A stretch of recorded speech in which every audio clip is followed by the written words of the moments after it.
যারাই ক্ষমতার অধিকারী হবে রাষ্ট্রের মাধ্যমে তাদের প্রত্যেককে দায়বদ্ধ এবং জবাবদিহিতার আওতায় আনা।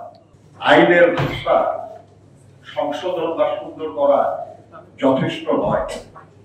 আমি অনুরোধ করব, আমি একটা রাজনৈতিক দলের সঙ্গে যুক্ত, আরো অন্য যেসব রাজনৈতিক দল আছে আমরা সহ, এবং যেসব সামাজিক সংগঠনগুলি আছে, বিশেষ করে শ্রেণী পেশার মানুষের, তাদের প্রধান দায়িত্ব হওয়া দরকার যে তারা যাদেরকে প্রতিনিধিত্ব করেন তাদেরকে আইন সম্পর্কে সচেতন করা, আইনগুলি বুঝতে দেওয়া, আইনের ত্রুটি কোথায় সেটা তাদেরকে বোঝানো, এবং সেই ত্রুটি দূর করার জন্য যে লড়াই, সেই লড়াই তাদেরকে সম্পৃক্ত করা। যে অধিকার তারা আইনের মাধ্যমে অর্জন করেছে সে অধিকার যেন তারা ভোগ করতে পারে, যে অধিকার পাওয়া যায় নাই সে অধিকারের জন্য তারা লড়াই করতে পারে। এই কাজটা গুরুত্বপূর্ণ। আর না হলে আমরা আইন বদলাতে পারবো, আইনের ভাষা সুন্দর করতে পারবো, কিন্তু সাধারণ মানুষ সেই তিমিরেই থেকে যাবে যেখানে তারা আছে।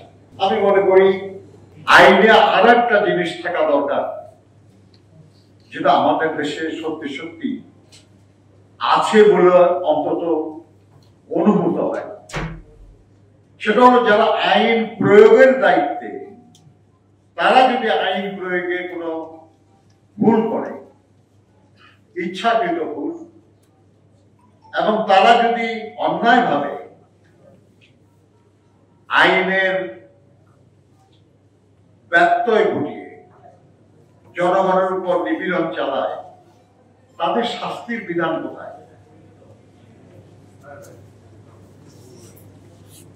শুধু ভালো কথা বলে সবাইকে ভালো করা যায় না। এমনকি মানব ভাইরা সংস্কার কমিশনে আলাপ করছে, লিখলেন যে আমাদের যে